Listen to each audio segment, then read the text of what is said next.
I come in, sir. Please come in and take a seat. So why don't you describe yourself in about a minute to 2 minutes? Sir, my name is Anil Maske.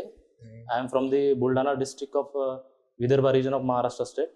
Sir, I completed my graduation from Pune University. After that, I also completed my post-graduation in political science and international relation. And sir, in 2018 examination, I got qualified in the Indian Forest Service examination. And right now, I'm in the training, sir. You are in the Indian Forest Service Yes, sir. at Dehradun. Yes, sir. Your father does agriculture. Yes, sir. Yes, sir. Okay. Now, since you are from agriculture background, are you aware that government buys wheat and rice from farmers? Yes, sir. Is there a minimum support price? Yes, sir. How much should government keep?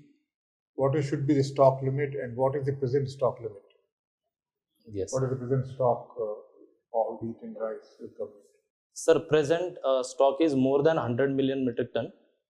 It is near about 104 million metric ton, sir. Okay. And sir, it is more than the buffer stock, whatever we required. It is double than that. Yeah. And sir, 45 million tons is required, and we have more than about 100 million tons. Yes, sir. Now, between agriculture and industry, which sector is more labor intensive? Sir, agriculture is more labor intensive.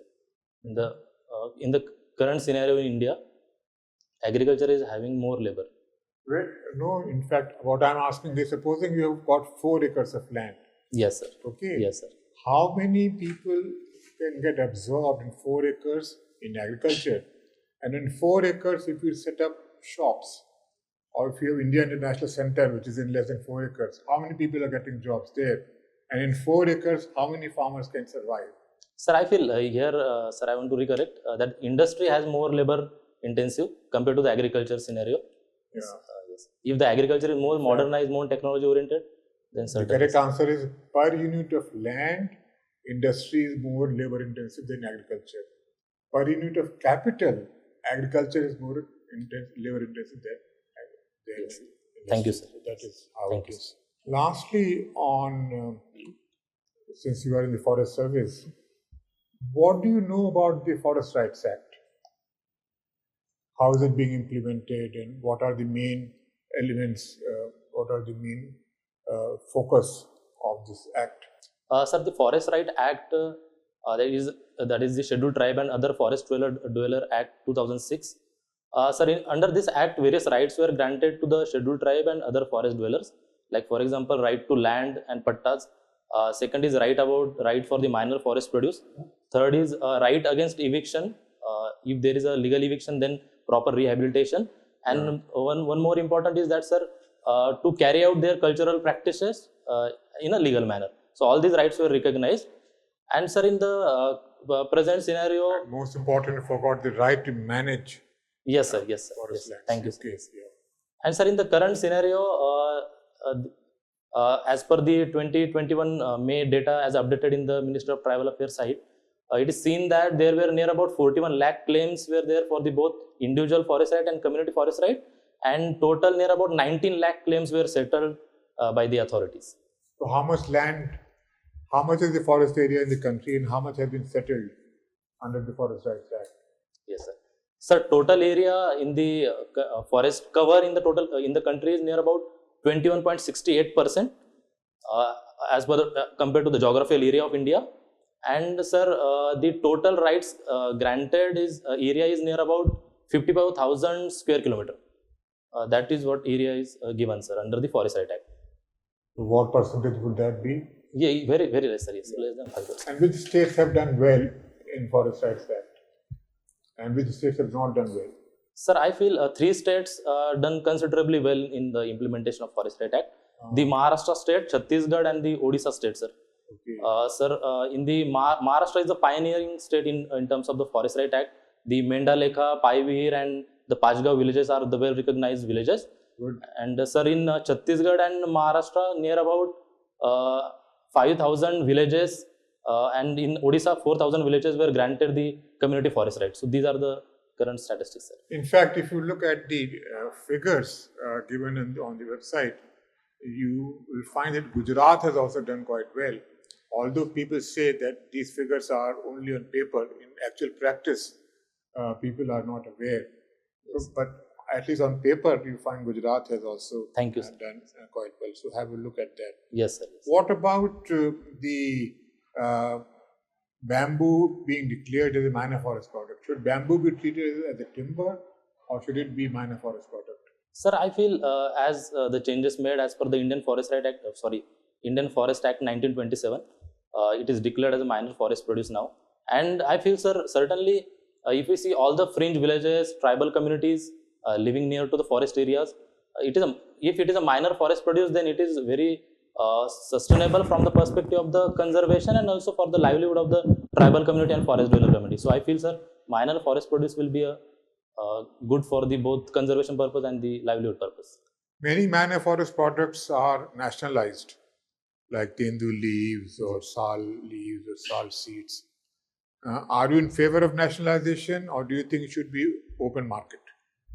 Sir, I feel rather than both nationalization and open market, if there is a kind of cooperative establishment for managing the tendu and kendu leaves, then it will be a more proper manner of having the both its revenue generation and again sustainable way of managing the kendu leaves and tendu leaves.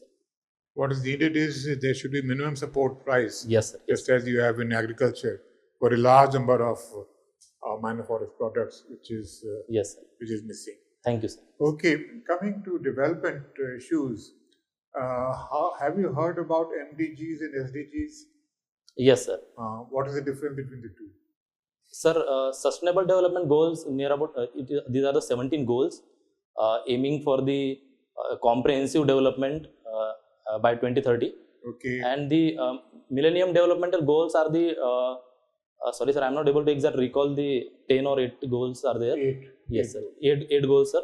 And they were declared in 2000 to 2010. And the 2015. Sorry, sir. Yes, sir. So 2015, and sir, these goals are declared from in 2015, and aim is to achieve by 2030. So what is it? What is the difference? Are they referring to the same indicators, or are the indicators very different in the two? Sir, earlier there were some kind of a quantifiable target is there in MDGs, like with regard to the reduction of the poverty, some kind of health services, reducing IMR and MMR rate. And however, when it comes to the SDGs, these are kind of more comprehensive goals. Like they are focusing on integrated developmental approach, like the poverty, hunger, then education and quality health. And they are beyond, they going beyond not only the health and education aspect, but talking about the social development. Like for example, the sustainable cities, like the creating sustainable work environment, clean water and sanitation. So I feel it is an individual plus social development. Many goals regarding to economic growth and environment have been added in SDGs.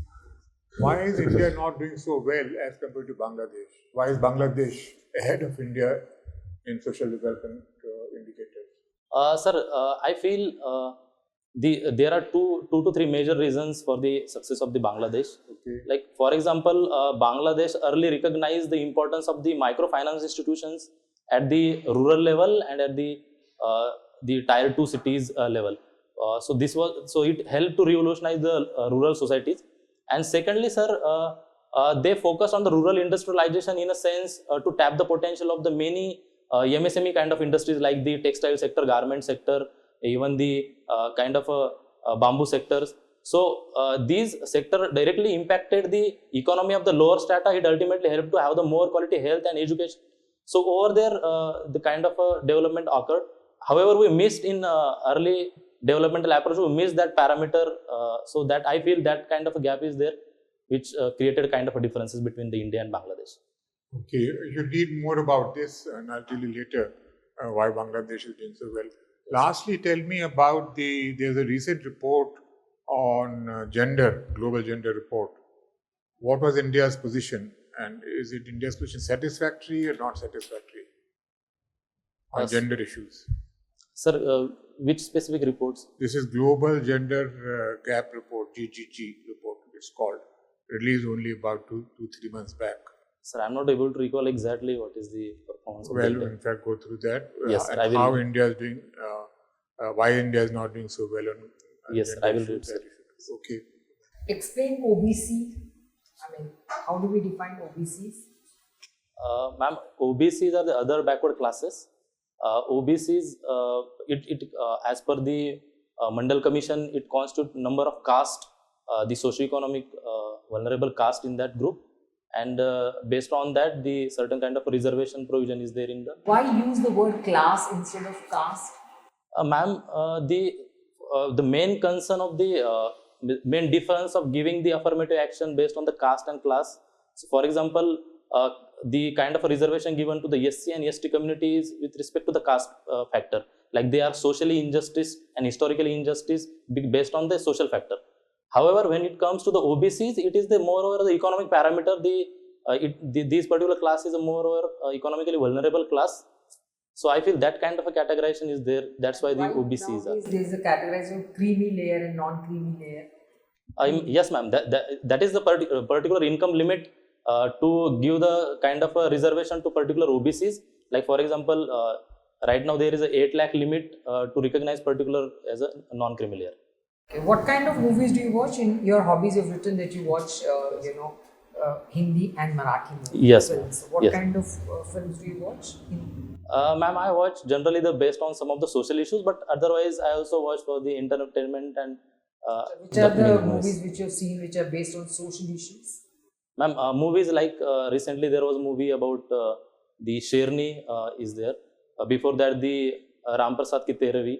Before that like Padman, Toiletic, Prem Katha, like Pink movie is there, Thappad. So all these are the. So what did you learn about Thappad and what was the message in Thappad? Ma'am, in the Thappad is particularly about talking about the dignity of the individual and particularly with respect to the gender. So it is talking about the all the rights, like for example, right to equality, to upholding the dignity of the individual. So in that context, we can say that the bodily right in a proper manner is recognized or dealt by the. What was the aim of the movie? What was the main theme of the movie? My main theme of the movie is that the husband of the main character gives slap to her in one party function. So over there she finds it kind of a violation of her right, her dignity. So ultimately it leads to the divorce because it violated the dignity of that individual. So in a sense, it directly recognizes. The movie just shows that if you start violence at this one particular thing, so it's not just the Thappad, but Yes, yes, ma'am. So there a lot of feminists have come forward and commented on that. Yes, ma'am. Anyway, Thank you. so what do you think is the impact of social media on young people? List out 3 positive impacts and 3 negative impacts. Yes. Ma'am, 3 positive impact of social media is that social media act as a mechanism of education. Secondly, again, in a crisis situation, social media can act as one of the tool for disaster management. And thirdly, social media can be one way of the governance. For example, the interdepartmental coordination can be done through the social media. When it comes to the negative aspect of the social media, one of the negative aspect is that the fake news and misinformation is worst aspect. Second, it directly leads to some kind of a riot and crisis situation. That is, of course, related to fake news. Yes, Second ma'am. point, yeah. Ma'am, social media can be one tool of money fraud and financial frauds. That is also a second aspect of the negative impact. What are the salient features of new education policy? Yes, ma'am, the new education policy talks about it divides the approach in 2 ways. Like first is dealing with the primary and secondary education, and second is about higher education. In primary and secondary education, it is creating some of the features, like first is early childhood care education. Second is about the moreover online education, and the pedagogy is kind of a learning activity based pedagogy. Third, it is talking about not having the silo approach, but the interdisciplinary approach in the education. When it comes to and also about the 100% gross enrollment ratio by 2030. When it comes to the higher education, then it is talking about the establishing the Higher Education Commission of India for all the authorities like regulation, funding and accreditation purpose. Also, it is talking about the having more foreign universities, more foreign students in India, and in a way promoting the multidisciplinary education.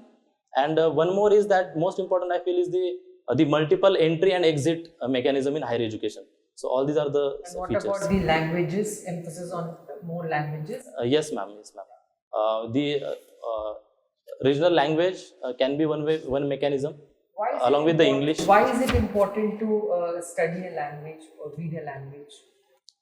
Ma'am, in a language, I feel for If example, you know more languages, how does it help? ma'am, more languages can be it has multiple uses, we can say. For example, it can act as one mechanism of the integration of the nation itself. Secondly, it can facilitate to have the knowledge about the other dialects and other cultures. And thirdly, it can be one mechanism to make oneself kind of a more professionally competent and more developed individual, we can say. Okay, the lockdown has impacted different sectors differently. Yes. So, can you explain how different sectors have got impacted? Ma'am, when it comes to the various sectors, like for example, when it comes to the industries, manufacturing sector, so it directly the localized lockdown and earlier the nationalized lockdown, it directly disrupted the manufacturing industries. Ultimately, it led to the migration crisis and the labor shortage emerged and labor migrant. So that is one issue. Thirdly, when it comes to the service sector, then initially service sector was disrupted, but ultimately in 4 or 5 months is adopted by having the work from home mechanism. Then when it comes to the agriculture sector, then in first wave agriculture was doing good and there is a 3.1% growth. But when it comes to the second wave, then second wave impacted the rural areas, and ultimately the initial early sowing period was some kind of a impact is there. But however, certainly because of vaccination and the partial local lockdown, it again revived that sector. So I feel these kinds of impact were there across all the sectors. Okay, last question.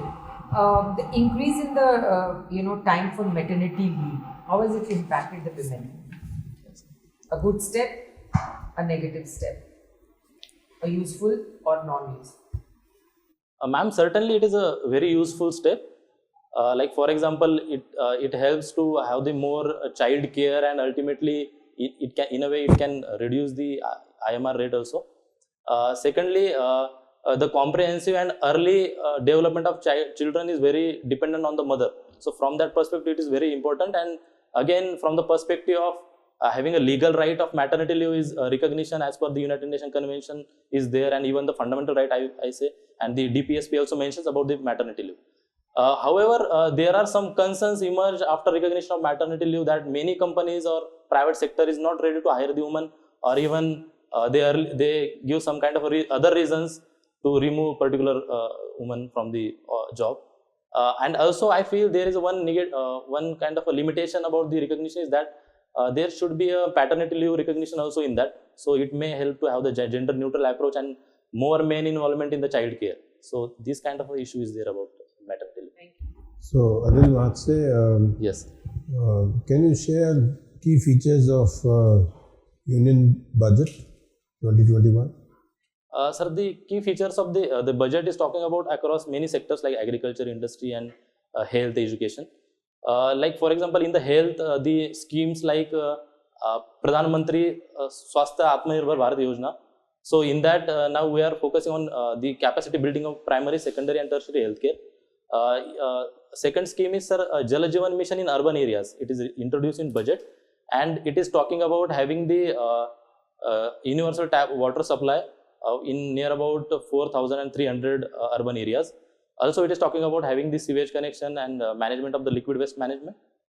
In the industry and infrastructure sector, sir, it is talking about the National Infrastructure Pipeline Program, and also some of the programs like new metros, like Metro Neo and Metro Light are the new metros introduced in some cities. Like for example, in Maharashtra, Nashik is the city where Metro Neo will be built, and also there are other schemes are also there, sir, in the budget. So, what has been the fiscal deficit? Sir, fiscal deficit is when whatever the revenue is generated and whatever the expenditure is there. So the gap between the expenditure and the revenue is called as the fiscal deficit. That's right, but how much was it in the last budget? As percentage of GDP.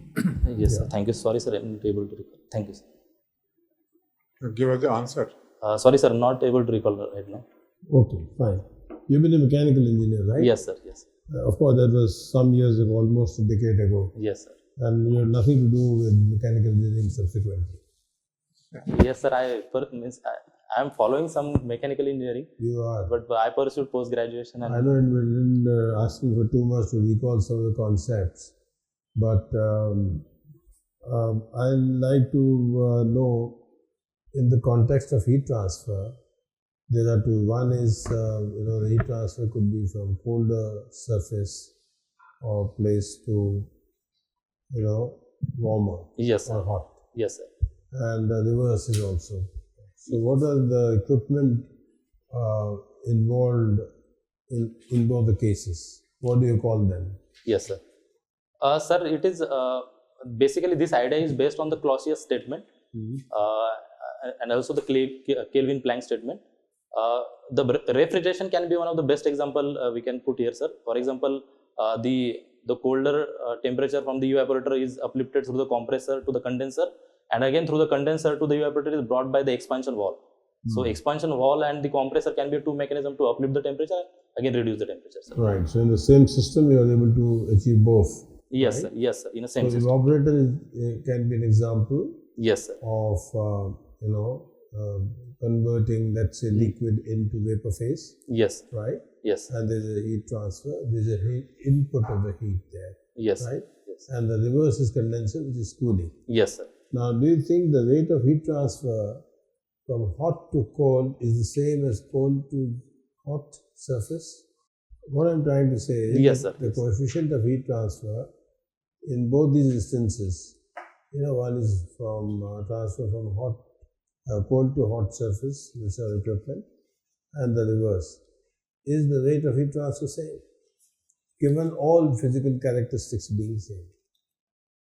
Sir, I feel the rate will not be the same, Okay. as many times. That's why we use the throttling devices like the expansion Well, valves. those are different things. Those Yes, are sir. different things. Throttling devices to reduce the pressure and therefore possibly the temperature also, because of the direct relationship between pressure and temperature, right?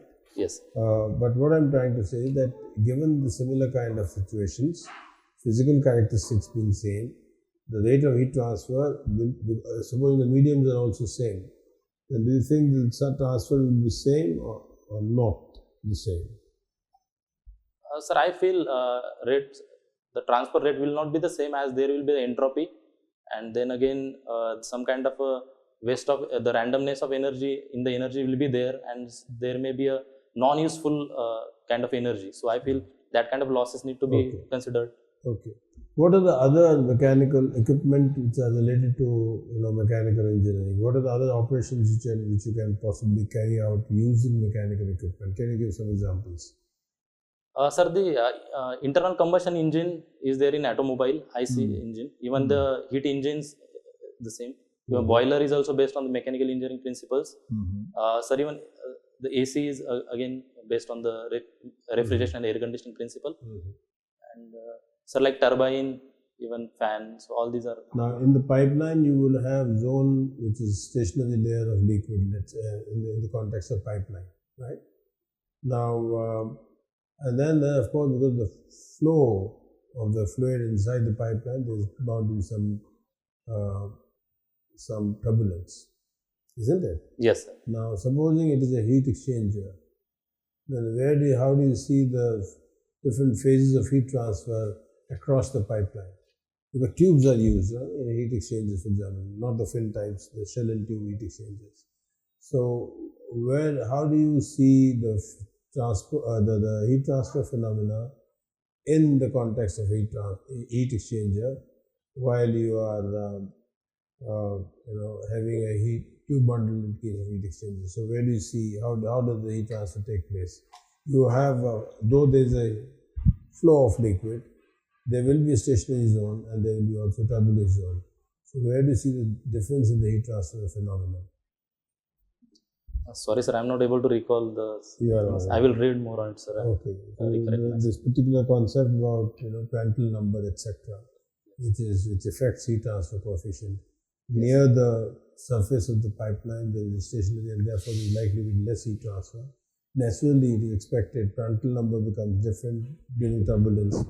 and the chances of heat transfer are more there. Okay. Thank And you, the sir. other applications of mechanical equipment are blending equipment, dryers, right? Yes, sir. Spray Yes. dryers, for Yes. example. Yes. These are the examples of application of mechanical engineering. What type of blending equipment you can think of? How many types of blending or mixing equipment? Sorry, sir, I'm not able to All recall. right. So I will. as I said, it will be difficult asking for too much recalling concepts which are about 8 years ago. Anyway, key features, the stress on the financial sector is tremendous in terms of non-performing assets. Yes. So can you describe the problem and what have been the measures which have been taken to take care of this particular NPA, Yes. cleaning the balance sheet, so to say? Sir, some of the measures like, for example, RBI issues various guidelines and even establishment of the bad bank and asset management companies.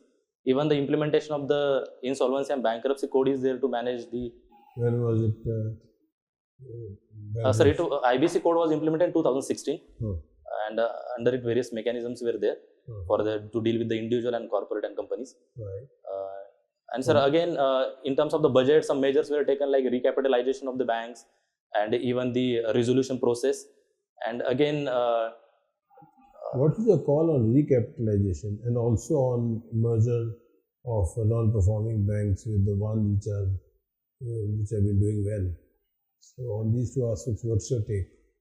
sir, I feel the merger can be one mechanism to handle this crisis.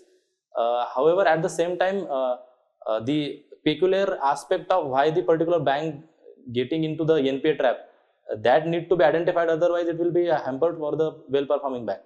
So these kinds of a mechanism and processes, and that is what the parameters were considered, and hence the way government is thinking of making two banks merger and declaring them into other banks. So I feel that is what need to be taken into consideration. Okay, Anil, Yes, sir. first of all, picking up on the discussion which you were having with the ma'am on movies Yes, sir. that which gave an important message into the society. So you have given an example of a movie Thappad, Yes. and you are illustrating that how it is giving a good message that such kind of acts need not to be there. But at the same time, we also have movies such as Kabir Singh, Yes, sir. where a kind of misogyny has been depicted, a kind of a toxic masculinity has been shown, and all of such kind of thing has been defended under the pretext of love, under the pretext of a relation between the two people. So don't you think that a kind of a confusing and such kind of messages are often being given by these movies also, and these movies are not only the things which are giving the positive messages, but are also putting the youth into such kind of behavior also? Yes, sir. Certainly, sir. I feel if we see cinema as one of the tool of the society and its impact on the large masses. So in that context, it can be said that it has a certainly negative impact on the social masses.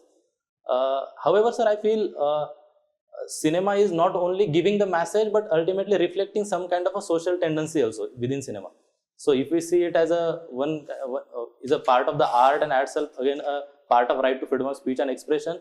And again, one more thing is that when it comes to some kind of objectification of the woman and violence and gender violence in the film, so certainly all these aspects will be there in the cinema. However, again, it comes to the audience how to take that particular message, and from that context, I feel it is moreover depend on the kind of education about the cinema. Okay, yes, sorry Anil, I am interrupting you. They will be there into the cinema, but don't you think that many times they are being glorified? For example, the movie that we were discussing, into the movie, the actor, he has been shown that, okay, he is alcoholic, but still he is such a genius type of doctor, and all such kind of things has been shown. Yes. So don't you think that such glorification is also being done, and there needs to be a kind of a responsibility onto the part of actors, onto the part of filmmakers also? Certainly, sir. I feel there can be the kind of a message can be given to the actors and to the directors and all other members. But again, I feel moreover, cinema is a kind of mechanism of freedom of speech and expression. So at certain level, again, it comes to the audience only. Certainly, these kinds of expression will be there, and the response of audience will be going to decide the things. But kind of a message can be given to the actors and directors. Okay, fine. You also discussed the role of microfinance institutions Yes, sir. into the Bangladesh. Yes, sir. Can you tell us something about the Muhammad Yunus? Yes. Because in Bangladesh, microfinance he had played a very important role. Yes, sir. Sir, the Muhammad Yunus is the person who pioneered the Bangladesh Grameen Bank in 1980s, and this bank is one of the main bank which acted as a main refinancer for various microfinance institutions, and ultimately it gave the kind of a financial strength to the rural sectors. So that was the big contribution of the Mr. Muhammad Yunus. But when we see the microfinance, it had played an important role in Bangladesh. But at the same time, in India, the microfinance has not been that a big success. Some specific reasons? Sir, there are a number of reasons. Like for example, when it comes to the microfinance in India at rural areas, then ESHG is one mechanism to facilitate that. However, it happens that many times such a kind of initiatives are captured by the high class section of the society. Secondly, the lack of financial literacy and the proper record keeping, these are the again hurdles. And thirdly, the kind of a cooperation by the banks. Again, there is a hesitancy to provide the loan to such a mechanism. So I feel these are the issues which ultimately kind of not able to success to have the microfinance role in building the rural economy. But these problems are there also in Bangladesh also. Yes, sir. Such kind of issues, very similar issues are there also. But how there they have been successful then? Sir, one of the point of success of Bangladesh is that they simultaneously focus on the education aspect, but at the same time there were dedicated mechanisms like the banking correspondent, and even the priority sector lending kind of scheme is also implemented at the same time. These all are in Yes, India it is also. there. Yes. So I feel, sir, there was a gap of implementing this priority sector lending in India and Bangladesh. So that may be one kind of a. No, for so long PSL are going in India. I want some distinct points because of which Bangladesh was able to do well, but not they were into the India. What are such points I'm looking for? Sorry, sir, I am not able to recall that. Okay, so Anil, your optional is political science and international relation. Yes, sir. Nowadays, we see in Europe a sudden interest has been generated into the Indo-Pacific. Earlier, we have seen that the France it came out with its Indo-Pacific policy. Now, Italy it is very much interested in joining the India-Japan trilateral in Indo-Pacific. Can you tell that why into the Europe such interest in Indo-Pacific has now been generated? Sir, I feel there are 3 to 4 major reasons for the Europe to come into the Indo-Pacific. Sir, first is that now the Indo-Pacific is the global center and the attraction of the global politics. So every country is interested in Indo-Pacific. Second is, sir, now the kind of initiative happening in Indo-Pacific like the B3W programs or even the kind of a Quad mechanism in Indo-Pacific. So again, it created interest for the Europe. And the one again important reason is that now Europe, because of the Brexit, also the Europe wants the kind of South Asia, Southeast Asia, and the Indo-Pacific market. So that's why again they are coming here. And again, one point can be that the way China is implementing its policy in the Europe, Africa, Latin America through the BRI and some other initiatives. So to have some kind of a balance and to counter for the China also, they want to come into the Indo-Pacific and to have again uphold the United Nations Convention, Law of Sea, and the rule of law in the maritime domain. So Anilu, that are the reasons. Why Brexit? Why Brexit is leading to give attraction to control? Why the Brexit is responsible that now the Western European countries are more interested, as you mentioned in your argument? Yes, sir. Sir, I feel the United Kingdom is again means United Kingdom, the kind of a tariff policies, custom policies, and the earlier kind of a cooperation was not there between the European Union and Britain. So again, all the companies in the in European Union, they want a market. So for that, the untapped market of the Southeast Asia and South Asian nation will be a good mechanism for the European Union countries. But don't you think before even before the Brexit happened, such kind of things were there? Yes, sir. Sir, such kind of things is there, but ultimately it is, I can say that this is one of the compelling point for all the European members to come together and to have the investment, because earlier it is happening that some of the major powers from the Europe, like the France and Germany, they are dominating the kind of a relation with the India and some other Southeast Asian countries.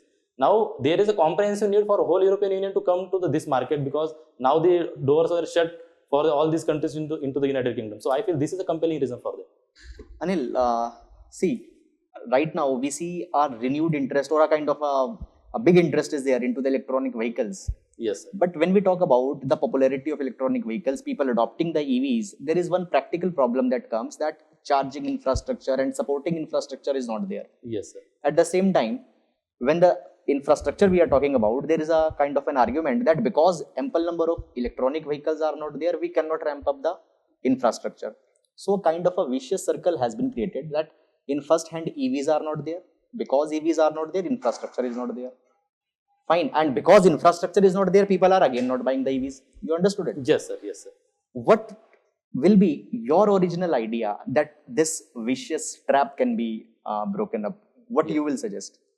Sir, I feel I will suggest, like for example, the electronic vehicle is a kind of a new industry, and there is an early phase in this industry. So I feel certainly if we want to tap the potential, as it has a lot of benefit to the country. So in this context, kind of a creating the having confidence among the consumer about the particular upcoming industry. So the facilitation by the government is the first stage. So from that context, government can give a lot of the incentive and subsidy to the main industry to facilitate production of the electric vehicle, at the same time having the charging infrastructure, and then ultimately after that going for the profit kind of mechanism and the ultimate benefit of the electric vehicle. So I feel certainly kind of a public-private partnership should lead the initiative, and ultimately the demand will going to boost, and then there will be a proper cycle of supply and demand in the electric vehicle. Can you suggest or can you give the examples of some of the states or any of the government schemes? And specifically, I want to know some states' initiatives which they have taken up to facilitate or to enhance the electronic vehicle adoption in India. Sir, Maharashtra state recently declared its electric vehicle policy, and through this policy, now Maharashtra government is facilitating electric vehicle in the Maharashtra state transport corporations. Even they are facilitating at the municipal corporation within city buses, like the Nagpur, Pune are the major cities. And again, in a phased manner, they are introducing 10%, 20% by 2025. Such a kind of target is there in commercial vehicles. And at the level of individuals? Sir, at the level of individuals, one of the national policies about the vehicle scrappage policy. This policy will going to facilitate to have to scrap the old vehicles and go for the electric vehicle, and some kind of incentive will be there. How? You know what is national scrappage policy? The vehicle scrappage policy, sorry. Yes, sir. Is it having some specific point for EV? Sir, there is no specific point about EV. However, so I want specific policy for EV. Sorry, sir. About other states, I do not know the exact policy. Okay. Thank you, Anil. Yes. Thank you, sir. Okay, thank you very much. We enjoyed listening to you, and your answers were quite